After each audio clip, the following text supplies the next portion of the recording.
Hello, 3EB. It's time for us to have a second go. It would seem that our experiment worked well. I've had some messages back to say that you enjoyed listening to Chapter 5 of Stig of the Dump. So I'm back with the next chapter. Before we start, I just wanted to go through a couple of things that were on your that are on your work package for this week. So if you're not interested in listening to Chapter 6, just hang on for a couple of minutes while I just talk through a couple of things that were on your package. So first of all, I'd really like to say a big thank you to your mums and dads. I'd like you to do that for me. Say them a big, big thank you because they are helping us massively with our job at the moment by making sure you've got the things that you need to work with and giving you, I imagine, lots of their time.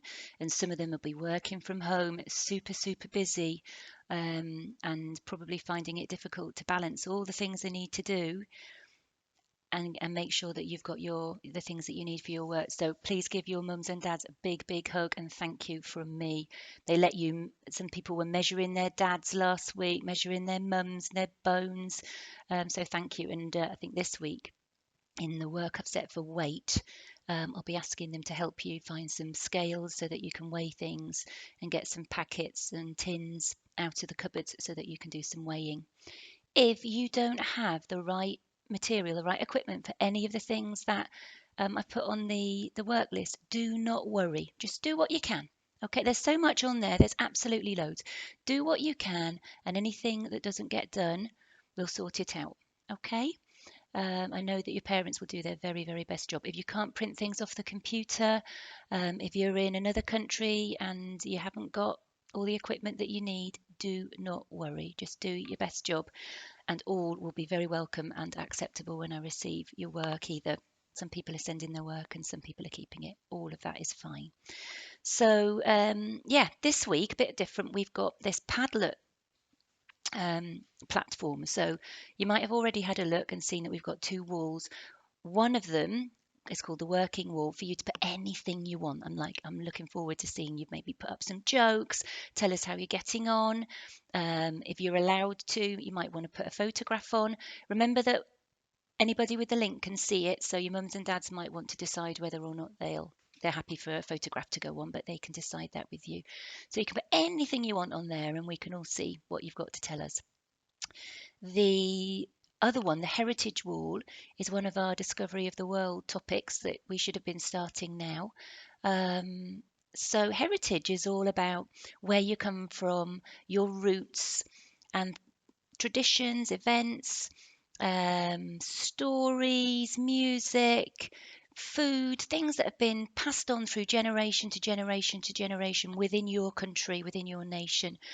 So you will know about these things better than me. So the idea is that you do a little project to show everybody something about your heritage, the place where you come from. If you think, oh, I come from 2 or 3 different places, just choose one.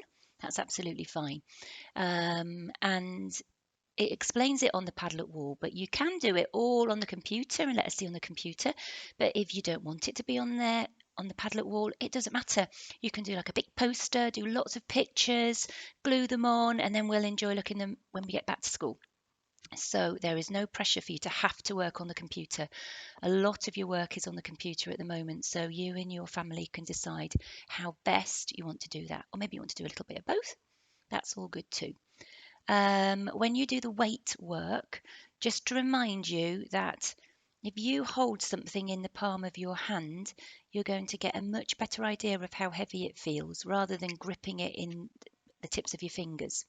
So balance things up in the palms of your hands to see whether you think, oh, that feels about the same weight in my left hand, in my right hand, whatever it might be. Okay, use the palms of your hands and remembering the more you estimate, the better you will get at estimating. It's not a test. It's not, I'm rubbish at estimating. Okay. But the more I practice, the better I get at it. Okay. What else was I going to say to you? Oh, yeah, the joints PowerPoint. Miss Connolly very kindly put together that joints PowerPoint presentation, which you've been sent for 3EA and 3EB to look at. There are some very tricky words in that. You don't need to remember everything. You just need to get the right idea about what a joint is and that there are 2 or 3 different types of joints, okay? And think about where they might be in your body. Okay, I'm not going to say much more because that's all on the PowerPoint, but don't worry if you think, oh, too many difficult words. You don't need to remember them all. They're there because they're clinical words, they're scientific words about the body. Okay, right, with no further ado, let me find Stig and my glasses. So we're on chapter 6. Chapter 6. Again, Barney and Stig are up to, they're not up to trouble, but they're doing things that I certainly wouldn't recommend you do. They approach who they think, and you'll see whether they're right or not, are robbers, which is not something I would ever advise anybody to do, is to approach robbers. I'd still steer well clear of them. But Barney and Stig have other ideas. This chapter is called Skinned and Buried. There, and there's the opening picture. It's not very clear for you, but it is just Barney up a tree. And we'll hear in a minute that Barney's actually looking down on his grandma's house. Okay? Skinned and buried. Barney was up the elm tree. It was the one that grew very close to grandmother's house. It had a swing on one of the lower branches, and near the top there was a hole where the jackdaws usually made a nest each year. Barney had climbed up to see how they were getting on this spring, and they had already laid 1 egg. He climbed higher, among the springy branches at the top, and clung there and let the wind blow him to and fro. He could see the house almost below him, and the garden with a few daffodils and crocuses showing, just like now, just like springtime here, and the wood and copses where the trees still showed their bones but were beginning to cover them with new green leaves. He heard Lou's voice somewhere about the house calling for him, but he didn't answer. I bet she can't find me, he thought, and grinned to himself. Then he saw his grandmother and Lou in the yard, like the garden, going out to the car with shopping baskets. Grandmother called, Barney, where are you? Barney chuckled to himself. He could see them, so they could see him if they really looked. But Grandmother and Lou got into the car and drove off, and he could see it going away along the lanes towards the village. They'd gone off shopping and left him behind. That wasn't fair. He was so cross he nearly fell off his branch. Then he thought it was no good trying to stamp your feet when they are wedged in the fork of a branch, and anyhow, he might as well stay up here instead of going shopping. He'd really rather be up a tree in the wind than going shopping with Grandmother and Lou. He could see ploughed fields with a tractor crawling over the bare earth, pulling a harrow. It's a bit like a plough behind it. He could see black and white cows on the pasture. He could see chicken houses and those very, very small bits of yellow, like grains of sand running about, must be actually baby chicks. He could see a big black car, coming along the lane towards the house. That was funny. It had stopped and pulled off the road into the copse near the chalk pit. He could see 2 men get out and walk towards the house. They wore dark hats and raincoats and didn't look like country people who lived round here. Had he seen them before? Yes, he had. They had come to the door once before, and it was him who had answered the doorbell. They had asked him if his grandmother had got any silver or jewels to sell, and he had told them that of course grandmother had lots of silver and lots of jewels, but he didn't think she would want to sell them as she'd got some money already, thank you very much. And then grandmother had come out and told them she didn't want to sell anything, thank you, and if she did, she wouldn't sell it on the doorstep. And she had seemed quite cross with them. And now the men were coming back again. Well, there was nobody at home, and he was going to stay in his tree. One of the men stayed in the lane, and the other went and knocked on the door. Of course, nobody answered. The man knocked again and waited a long time. Then he went round to the back door and tried that. It wasn't locked. The man looked about him, opened the door, and went in. Barney's heart fluttered and his legs felt funny as if he'd nearly fallen off his branch, though he was clinging on with all his might. That man had gone into Granny's house when he shouldn't have. He must be a thief. He would take all the silver and drive off with it in that big car. And Barney was all alone up in the tree, and though he could see the countryside for miles around, he couldn't see a human being except the tractor driver, who was fields and fields away. There was no one who could help in time. Yes, there was. You know who's coming, don't you? Barney started climbing down, trying not to be too shaky and excited. He had to go down the side of the tree that was away from the house so that he wouldn't be seen, and the best handholds and footholds were on the house side. Barney slipped and slithered the last part and landed among the bushy twigs that grew out of the bottom of the trunk. He crouched there for a few moments, hoping he hadn't made too much noise. Then he crawled out and ran as fast as he could across the paddock towards the copse. He scrambled over the fence and lay among the brambles there, panting and looking towards the house. He could see no signs of anyone coming after him, so he got up and plunged through the copse. Look out, bluebells and primroses, he thought. They're different little flowers that it would be a shame to squash, but I think he's squashing them. I'm in a hurry, said Barney. By the time he had got down into the pit and along the bottom to Stig's cave, he was quite out of breath. Stig was there all right. There was a strong smell coming from something gluey he was melting on the fire. Ugh. He was sticking arrowheads onto their shafts and binding them with catgut, which he was taking from a broken old tennis racket. He looked all ready for the spring hunting season. So basically he was preparing his arrows with the string from a tennis racket to attach the arrowhead to the back of the shaft. "Whoa, Stig!" puffed Barney. "Thank goodness you're here. You've got to help. A man's got into Granny's house, and I'm sure he's a thief, and he'll take all the silver and jewels, and even my money box if he finds it, and it's got 3 and 3 pence in it. What are we going to do, Stig?" Stig just grinned in a friendly way, and Barney began to feel hopeless. It was just like when he was trying to explain about Stig to the grown-ups. They just smiled and said, "Really?" And of course Stig didn't speak English. He didn't talk at all much, but he must make him understand. "Enemy!" said Barney fiercely, pointing towards the top of the cliff. "Bad men, Stig," he said, screwing his face up to try and look wicked. "We have to fight 'em, Stig, and shoot 'em and see 'em off, Stig," he urged, and he was making bow and arrow movements and steer movements with his arms. Stig seemed to get the idea.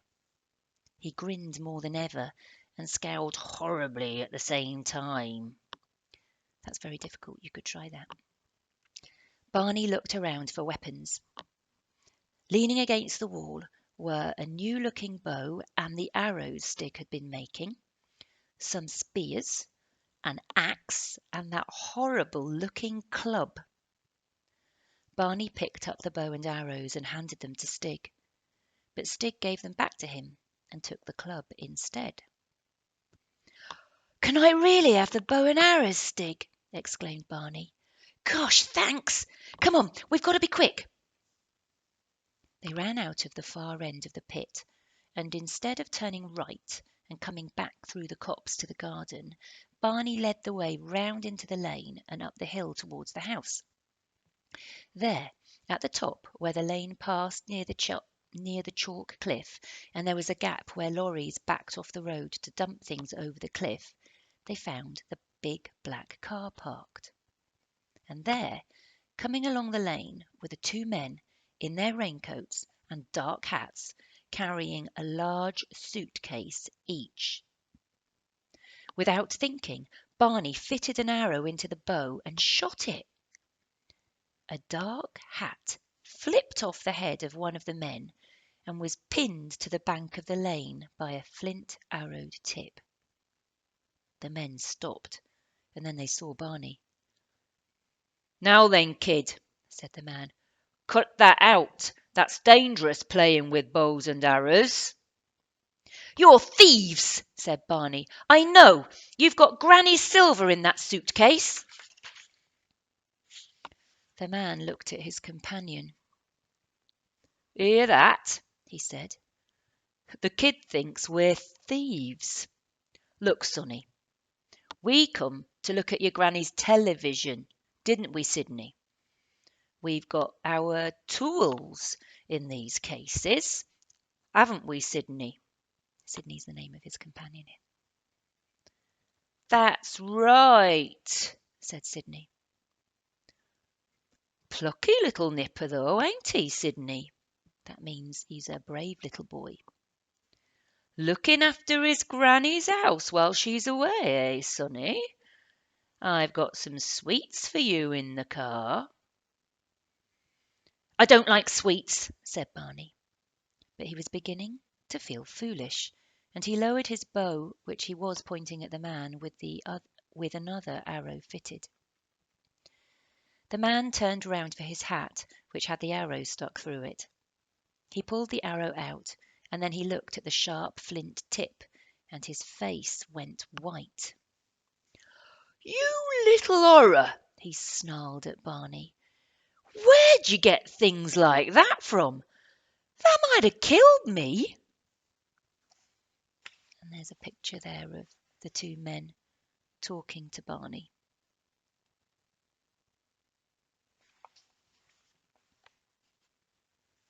"You know that might have killed me." He broke the arrow across twice and threw the pieces angrily on the ground. "Come on," he said, "and hand over the rest of those weapons, or there'll be trouble." He was coming towards Barney with a very nasty expression on his face. Stig had been lurking behind the car, listening to the strange talking and wondering what it was all about. But when he saw the man break his precious arrow and then come angrily towards Barney, that was enough for him. He let out a sound that was something between a growl and a howl and dashed towards the man, raising his horrible club. The two men took one look at this wild figure, dropped their suitcases and ran, with Stig in mad pursuit, and Barney running after Stig. "Stig! Stig! Come back!" shouted Barney. "It must be a mistake. They're not really bad men. They're not thieves. They said they came round to mend Granny's television." But it was no use. What did Stig know about television? There was a barbed, sharp wire fence at the top of the lane, and the men decided to get over it in the hope of escaping from Stig. As the second one scrambled over, his raincoat got caught in the wire. In a panic, he struggled out of the coat and ran off over the field, leaving it on the fence. It was this that saved him from the teeth of Stig's club, because Stig stopped to look at the coat, as if he was not quite sure whether the man had actually left part of himself behind on the fence. Barney caught up with him and took hold of his arm. "Stig! Stig! You mustn't chase those men," Barney panted. "I thought they were thieves, but they're not, and then they might tell a policeman about us and with our bow and arrows and your club, and then we'll be in big trouble." But Stig was still looking at the coat.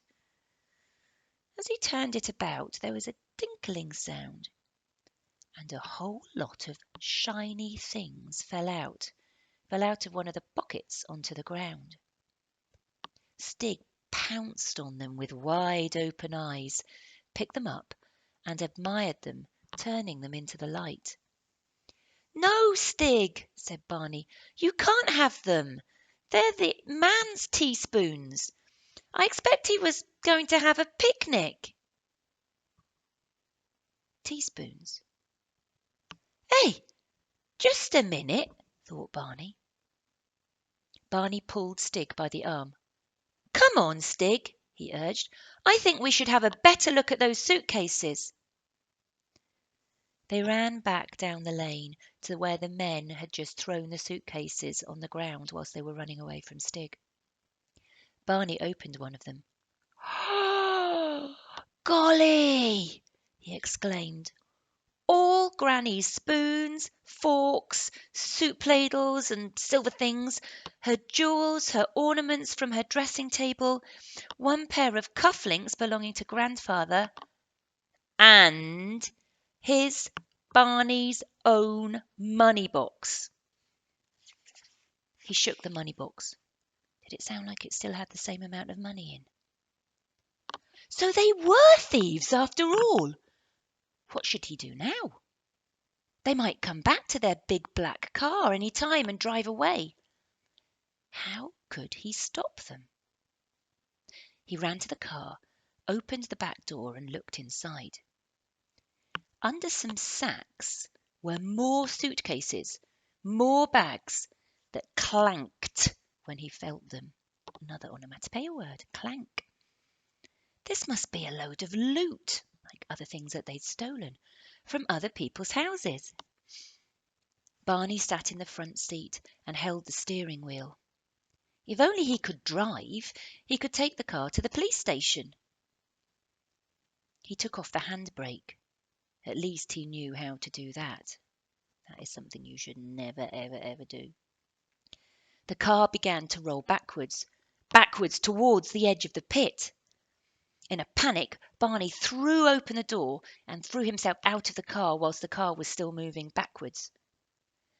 Barney's mouth was wide open and he held his middle, feeling sick, as he watched the big black car move slowly towards the edge of the pit. There was a lurch as first one back wheel and then the other went over the edge. The car bumped down on its underneath. Perhaps it would get wedged and stop now. But no. The edge of the chalk crumbled, the back of the car settled lower, the front wheels rose slowly in the air, and with a horrible scraping and grinding, the whole car slid right over the edge of the pit. There seemed to be quite a long time before Barney heard the crash as the car hit the bottom of the dump. He felt too sick to look. But when he opened his eyes, he saw Stig looking over the edge of the cliff, waving and pointing and grinning all over his face, as if it were some great animal they had just hunted over the cliff and he was looking forward to cutting up the meat. Then he was running off round the pit to get to the bottom. Barney remembered the suitcases and hurriedly, cleverly, hid them deep in a bramble patch before running off after Stig again. By the time he got to the car, which was lying on its back with its wheels in the air, Stig was already hard at work, skinning the leather off the seats and the carpets off the floors of the car. Barney stood helplessly, just watching. Stig obviously thought that anything thrown into his dump was for him to do what he liked with. But if the men came back and found them at it, they would be so angry. And then he saw what they would have to do. He got up on the pile of rubbish at the foot of the cliff and started throwing things on top of the motor car. Old wash tubs, bits of bed, bicycle frames. Stig soon got the idea. It was like burying an animal to hide it from the enemy. Before long, the car was covered with bits and pieces, branches and moss. Then, as they worked, Stig suddenly froze into stillness and listened. Barney listened too. There were voices coming from the top of the cliff. Barney crept into the inside of the upturned car and beckoned Stig to come in too. They crouched on the ceiling, remember the ceiling is on the ground, looking up at the seats and pedals, and listened.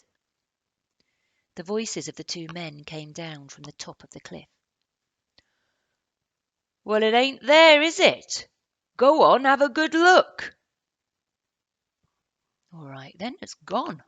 I don't know where. What do we do now?" "Well, we got a nice long walk. That's what we've got, mate. Or if you don't like walking, you can run. You seem to like running all right." "Who likes running? You run too, didn't you?" "You started running first. You got frightened because a couple of kids were playing Red Indians, and now we've lost everything, all because of you." "I tell you, they weren't kids. Well, one wasn't anyways." "What was it then?" It was a thing, I tell you. An horrible thing. Out of that there pit, I shouldn't wonder. Come on, let's get out of here. I tell you, I don't like this place. I'm getting back to town if I have to walk all the way." Barney smiled at Stig as the voices faded. Stig grinned and shook his horrible club.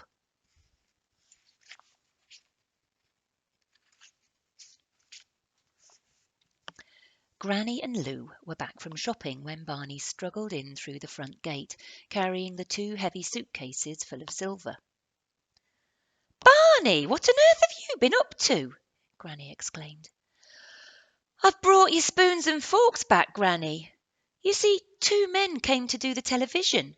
Well, I mean, that's what they said, but they were thieves, really, and I was up in the tree, but me and Stig chased them away, and then I let their car go and it fell into the chalk pit, and it's down there now with loads of treasure in it." "Oh, you have been having fun," said Granny. "Now let's have tea, shall we? Lay the table, Lou. Barney, go and wash your hands. Look at you, you're filthy." Lou started laying the table. "Granny, where are the teaspoons?" she asked. "We know." "In the usual place, dear," said Granny from the kitchen. Barney put his hand to his mouth. No, they're not, Granny," he said. "Actually, they're hanging on a fence in Mr. Tickle's field." "What?" Granny explained. "Really, Barney, that's very naughty taking my spoons out for games." "I didn't take them, Granny," Barney protested. "It was that television man. And then Stig was running after him with a club. I tried to stop him because I thought he wasn't a thief at that point. But he took his coat off, left it hanging on the fence, and all the spoons fell out. I thought he was going to have a picnic at first, but then I recognised that they were your spoons, Granny. I'll go and fetch them." And he ran out. When Barney got back, there was a policeman at the door talking to Granny, and she was looking worried. "What's this about thieves, Sonny?" asked the policeman. "Yeah, I saw them from up the tree. I mean, well, I was, and one of them went in the house, and I went to fetch my friend Stig, and then me and Stig had a fight with them, and then they ran away, and all the teaspoons fell out, and the car was full of treasure." The policeman scratched his head. "Ah, now, so a car, you say. Now, just where might this car be?" Barney stood on one leg. "Well, I thought perhaps I could drive it to the police station, but that wasn't a good idea. And it went backwards and it fell over the cliff. Stig thought it was a dead animal thing and started skinning it. Then we buried it. But I couldn't help it. I promise." The policeman was trying to write all of this down in his notebook. But when Barney got to the part about skinning and burying the car, he stopped writing and looked hard at Barney. "You wouldn't be making all this up, would you?" he asked. "I'm afraid my grandson has got a very strong imagination," said Granny. "I'm telling the truth, Granny, I promise," said Barney. "Well, perhaps this little boy would like to show me where this treasure is, madam," suggested the policeman. Yeah, cried Barney. "It's just down the lane. Come on." And he took the policeman by the hand. and pulled him through the front gate and down the lane, explaining as he went. "It's all in the bottom of the car, the treasure. Or, well, actually, it's in the top of the car because the car's upside down in the bottom of the pit."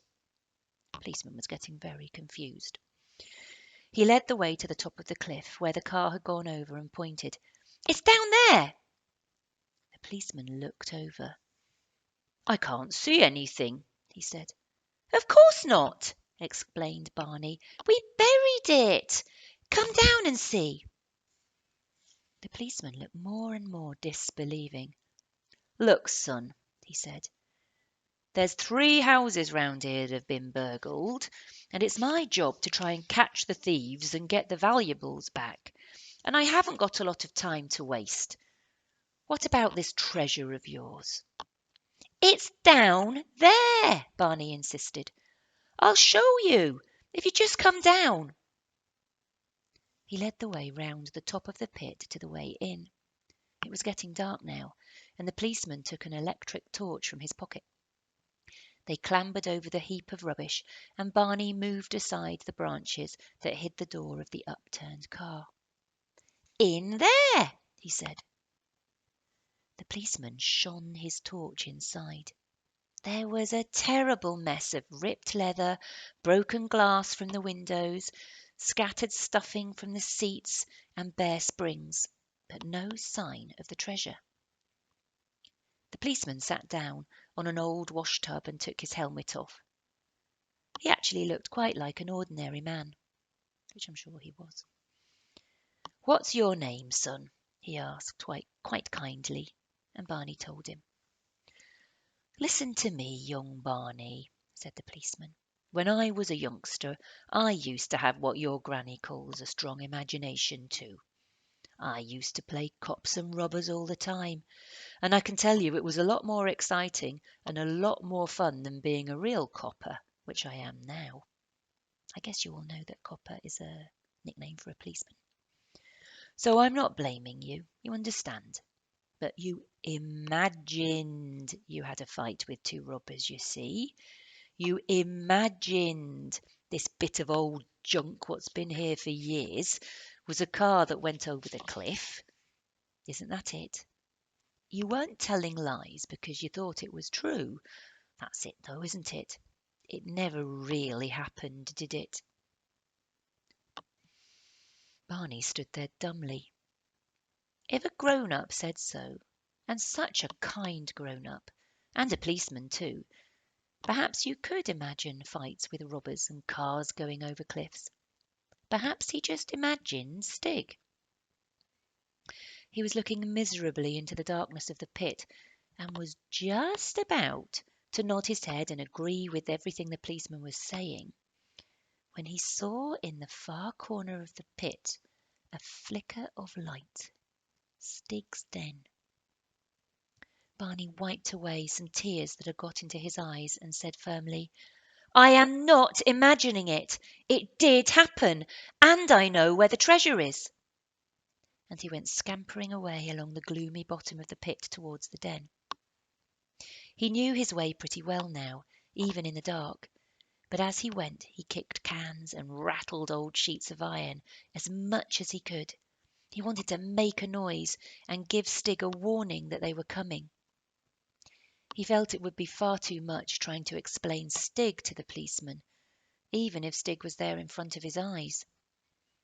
He heard the policeman coming along behind him, who was in fact making even more noise, and he was almost sure that he heard a scuffle and a rustle, which must have been Stig hiding himself in his favourite bramble patch. When he got to the entrance to the den, well ahead of the policeman, there was no sign of Stig in the bright firelight inside. He stood by the entrance and waved the policeman in. The policeman doubled himself up and crawled in through the low entrance. And then he gasped. It looked like Aladdin's cave in Stig's den. Necklaces, bracelets hung winking from the roof of the shelter. The floor of the cave was carpeted with the skin of the car seats. Sticks Stig's bed was now made up with padding from the car seats, and he covered them with fur coats. And above it, stuck into the wall, was a driving mirror and a set of switches and lots of buttons saying headlights, windscreen wipers, and heater. And all around the floor, stuck into the ground and set out like tin soldiers on parade, just like toy soldiers, were troops and troops of silver spoons and forks, all standing upright. Stig had been enjoying himself. "Well, I'm blessed!" exclaimed the policeman. He took out his notebook again. "Young man, I take it all back," he said. "And if you would just help me tick off in my notebook all of this stolen property which someone, and I don't know who, has very kindly put out on parade for us, we'll manage to get it all back to its rightful owners all the quicker. And I wouldn't be surprised if there was a reward for a bright boy like you at the end of all of this."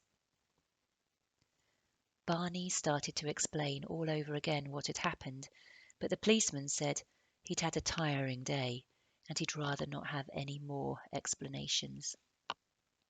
But that time, when he went home from his grandmother's house, he took a brand new bicycle with him. Must have been his reward from the policeman. And Stig? Well, Stig was disappointed at not being allowed to keep all the treasure, but before he went, Barney found some spanners in the wreck of the car, and he taught Stig how to use them. Stig was very proud of a necklace that he'd made with big steel nuts, they're like metal rings, all strung onto a wire cable, and he made bangles out of piston rings. Pistons are parts of the car inside. They have these little metal rings, so he strung it all together and made himself a necklace and a bangle, like a bracelet round his wrist. And that is the end of chapter 6. So I hope you enjoyed that. I don't know when you're listening to these things, these chapters, but I hope you're enjoying them. We're going to come back for more. We might try and do something else different as well this week. We'll see how things go. So continue to stay safe, work hard, look after your mums and dads and your brothers and your sisters. Get some fresh air, as I keep saying. It's been a beautiful day today, so hopefully it'll be the same tomorrow, and you might be able to get out into a garden or be on a balcony, maybe do some reading outside. Okay, I shall get back to you soon. I look forward to seeing anything that you might post on our Padlock walls, whether it's sooner or later. No rush, no stress, and I'll get back to you soon. Bye.